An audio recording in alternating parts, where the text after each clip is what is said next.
Yesterday I said, okay, let me talk to you a little bit more about some of the SIP phones and some of those hosted solutions. Some of you in the house have hosted solutions. Some of you have key systems. Some of you have PBXs. Some of you just have an analog line and it does what it does when it does. Okay. What are some of the benefits of that kind of thing? Well, SIP trunks are always less expensive. Okay, so if you can get onto a SIP trunk program, whether it be hosted or PBX, it's always beneficial. One of the things that SIP trunks, any hosted solution require is good bandwidth. So yesterday I set this up, and in this device there's a little device that basically can reach up and catch that wireless signal. You see the wireless signal up there? You see that? It's raining down, okay? And Sean's on it, okay? 3 or 4 other phones are on it. I can see everybody out there. You're on your wireless. But guess what? In this instance, even though it worked perfect yesterday, not enough signal. Oh no! Oh no! Well, that's sometimes the kind of things that you have to check before you get involved in this kind of service. If somebody's knocking on the door and saying, "Hey, I'm going to do the SIP. I'm going to do this. I'm going to do," if they're not looking at the bandwidth, they're not looking at the big picture. Okay? Can you imagine running a Ferrari in a cornfield? Well, if it doesn't register, it doesn't matter. Okay. Okay. Well, let's put the tractor on, let's say, Laguna Seca racetrack or something. Maybe that will register. Point is if you don't have the right pairing of things, it doesn't work well.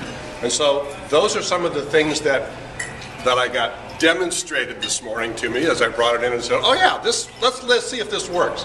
Well, guess what? It doesn't. Okay? Because we don't have enough signal. So in order to get that voice to work, you have to have the right components. Okay? Some of the benefits of this kind of thing also are these phones, you can take them, plug them in anywhere you have bandwidth. Hotel room, plug it in. Okay? Good to go because it's hosted. It just goes out, it finds your PBX. Now you have connectivity with the rest of your company. You could take them on vacation, wouldn't you? What do you mean no? What do you mean no? Of course you would. Okay, so that's one of the major benefits of SIP trunks and how this technology is coming together and moving forward with portability and affordability.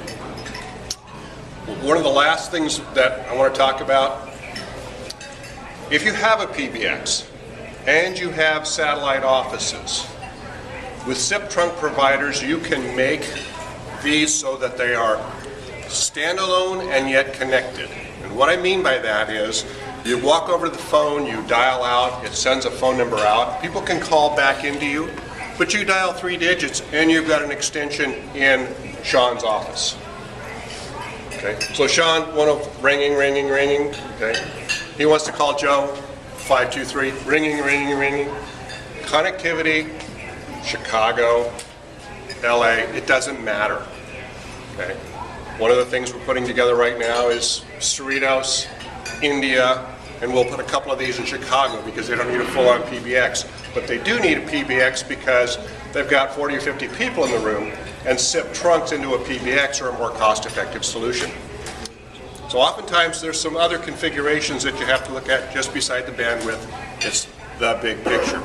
That's where I come in, that's where my experience brings it to the table, and we'll make it work. And even here, you had to test to find out. That's what I did this morning. I tested to find out. And guess what? We would need more bandwidth if we were going to set up here.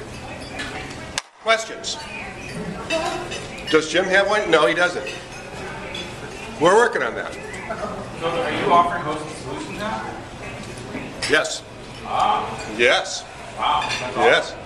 Yes. They've been pushing this for quite a while. They've opened a whole new thing in Panasonic.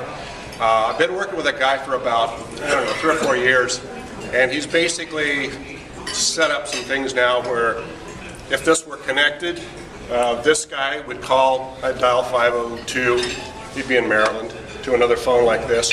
But I could also call 77104 and talk to another dealer at his extension 104 in Florida. So interconnectivity all over the place. You can mix and match. We're going to do the same thing with the India solution. Okay, 77 India, 22 LA, things like that. So all kinds of interconnectivity. Again, got to have the bandwidth or you're in trouble. Yeah, questions? Everybody got? What about those virtual phones that are on your screen? Are those? Oh, on your computer? Yeah. Okay. In some senses of the word, it's the same thing, and yet there's some discrete differences. If you have a portability or a very simple, low-cost solution that you want a lot of seats in the house, call center kind of thing, that kind of virtual Zoiper will work. It will also work on your cell phone, by the way. So if you have that kind of account, you could open up with this Wi-Fi, make a call if your cell provider wasn't helping you because you couldn't get cell signal. You could go out over Wi-Fi and make a Wi-Fi call. Okay. So yeah, those are not bad. Some of the problems is it doesn't manage the lines as well. So if you've got like 4 lines coming in here, okay, more difficult for an application like that to do that. Of the ones that I've seen, I'll qualify that. Any feedback on that? Any of you seen with multiple lines on a desktop solution? They all have a single line. We can switch to other lines if we can. But managing multiple. Okay.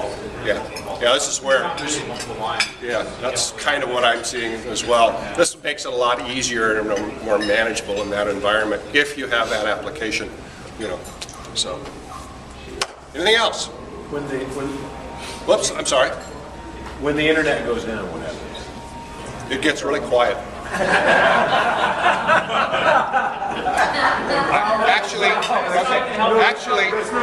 Why? Okay. I was baiting him a little bit, Sean. Okay. Actually, that happened at an insurance company the other day, and their cell phones start ringing because we have a failover that says it will start ringing to another number. Okay, so that's exactly, I learned this. Sean knows because Sean's had that situation, and it'll fail over. No, absolutely, it'll fail over to a cell number, or let's say that you had an alternate location. Let's say you had one on the corner of Harbor and, where's that place? Yeah, and so, so Magnolia goes down, your calls just move right over to your Harbor location seamlessly. Do you have a way to stop the NSA from listening? Yes. Yes. It's an armed solution. Yeah, you gotta go.